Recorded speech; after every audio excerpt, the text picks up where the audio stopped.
ना कोई हिंसा करे, ना पुलिस भी कानून को अपने हाथ में ले, किसी को भी कुछ करने की जरूरत। और उसकी वजह से आप देख रहे हैं कल रांची में पुलिस की फायरिंग से 2 लोगों की मौत भी हो गई।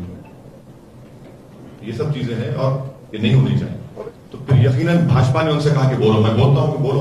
उनको बोला गया बोलने के लिए, क्योंकि वो 2 मरतबा बोले, सिर्फ टाइम्स नाउ पे नहीं बोले। कहा है वो ये चैनल, अभी देखा किसको, न्यूज 24 में बैठ के बोला उन्होंने 2 दिन पहले।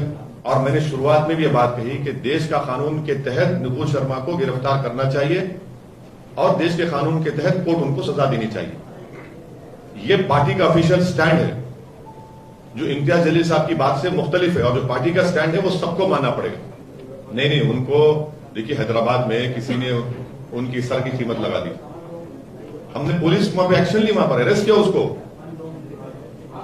हम हरगिज नहीं मानते कि कोई कानून अपने हाथ में ले। नुपुर शर्मा के ऊपर देश के कानून के तहत उनको गिरफ्तारी उनकी होनी चाहिए और देश के कानून के तहत उन पर एक्शन लेना चाहिए। और इससे बढ़कर कोई अगर बात कर रहा है तो मजलिस का पोजीशन नहीं, ऑफिशियल पोजीशन एमआईएम का यह है कि देश का जो कानून है उसके तहत नुपुर शर्मा की गिरफ्तारी होनी चाहिए और जो कानून है उसके ऊपर कोर्ट फैसला करेगा और कोर्ट फैसला जरूर करेगा। मगर भाजपा उनकी गिरफ्तारी भी नहीं करा रही है ना, तो फिर यकीनन भाजपा ने उनसे कहा कि बोलो, मैं बोलता हूं कि बोलो। उनको बोला गया बोलने के लिए, क्योंकि वो 2 मरतबा बोले, सिर्फ टाइम्स नाउ पे नहीं बोले। कहा है वो ये चैनल, अभी देखा किसको, न्यूज 24 में बैठ के बोला उन्होंने 2 दिन पहले। फिर टाइम्स नाउ पे बोला, वही अनाप शनाप बके। देखिए भाजपा अगर सीरियस होती तो पहले ही उनको बोलती, मगर आपने 10 दिन के बाद बोला। और मेरे को अफसोस और गुस्सा इस बात का है कि हमारा, देखिए देश के प्रधानमंत्री श्री नरेंद्र मोदी हैं, वो देश के हर व्यक्ति के प्रधानमंत्री हैं। मेरा उनसे आइडियोलॉजिकल डिफरेंस होगा और रहेगा जिंदगी भर, मगर मेरा प्रधानमंत्री तो है ना। अगर वो मेरी बात नहीं सुन रहे, मेरी पीड़ा को नहीं समझ रहे, वो कोई दूसरे कंट्री, फॉरेन कंट्री में आवाज उठी तो वहां क्या करते? भाई मैं घर का आदमी हूं ना, आप इस देश के प्रधानमंत्री हैं, मैं आपसे बोल रहा हूं प्रधानमंत्री जी आप एक्शन लीजिए, आप मेरा भाषण सुनो भिवंडी का। मैं उसमें रिक्वेस्ट किया आप प्लीज एक्शन लीजिए उसके ऊपर। उनके वो अनाप शनाप बकने के 2-3 दिन के बाद मेरा भाषण हुआ भिवंडी में, आप नहीं सुने। आप कोई फॉरेन कंट्री बोलता है तो फौरन हरकत में आ जाते।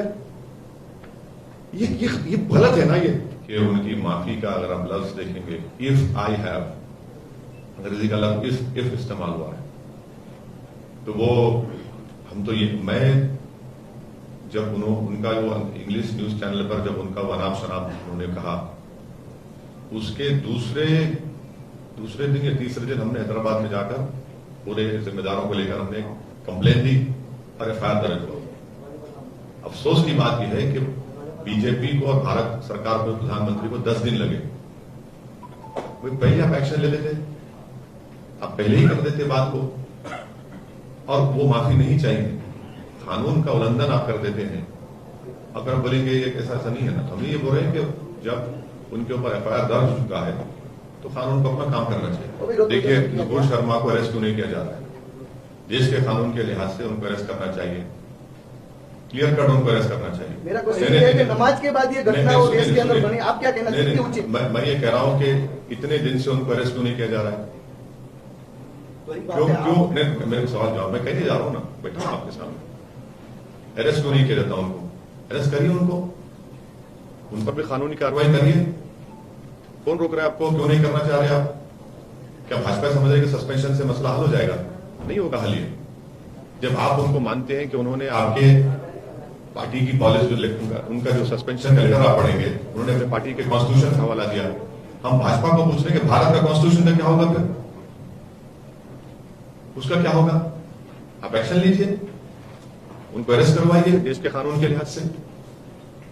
ये जरूरी है ना। आप उस पर बोलने चाहते कोई? ये भी इस पर हमारा डिमांड ये है कि उनकी गिरफ्तारी होनी चाहिए और कानून के लिहाज से उन पर एक्शन होना चाहिए। देश के प्रधानमंत्री का बयान नहीं आता कश्मीरी पंडितों को जो मारा जा रहा है। वो कश्मीरी पंडित, उनकी पिक्चर बनाकर प्रधानमंत्री ने प्रमोट कर दिया, पर वो कश्मीरी पंडित पीट रहा है ना वहां पर, उसको गोली मार दी जा रही है। उनके इलाकों को रात में बंद कर दिया जाता है कि तुम वो निकलना चाहते, जम्मू जाना चाहते, आप रोक दे रहे हैं उनको। कश्मीरी पंडितों को सरकार उनको इलेक्टोरल इशू के तौर पर देखती है, उनको इंसान के तौर पर देखने की जरूरत है कश्मीरी पंडित को। और कश्मीर मुकम्मल नहीं है बगैर कश्मीरी पंडितों के। उनको वहां पर पूरा सिक्योरिटी मिलनी चाहिए। भाई ये आतंकवादी आकर अगर गोली मार रहे हैं तो सरकार उनको रोकने में नाकाम क्यों साबित हो रही है? ये इनकी नाकामी है। मैं मानता हूं कि पड़ोसी मुल्क से, पाकिस्तान से आतंकवादी आ रहे हैं, आप रोको ना उनको। कैसा कोई दिन दाड़े जाकर एक टीचर को मार देता है स्कूल में, बताइए आप? कैसा कोई दिन दाड़े जाकर एक बैंक के मैनेजर को गोली मार देता है? सरकार ने कहा था कि डिमोनेटाइजेशन, जब 500 की नोट गए तो रुक गया, आतंकवाद बंद हो गया। फिर आपने 370 निकाला तो आपने कहा खत्म हो गया आतंक। कहां खत्म हुआ?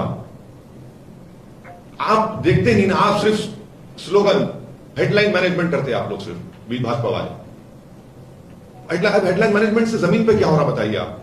आज कश्मीरी पंडित छोड़ के चले जा रहे जम्मू को, आप उनको रोकिए ना। उनको कैसे रोकेंगे? जब आप उनको कॉन्फिडेंस दिलाएंगे, जब आप ये हत्याओं को रोकेंगे, जब आप उनको वहां सिक्योरिटी प्रोवाइड करेंगे, आप वहां के वैली के पॉलिटिशियन को कुछ ताकत देंगे बोलने के लिए, लीवर देंगे।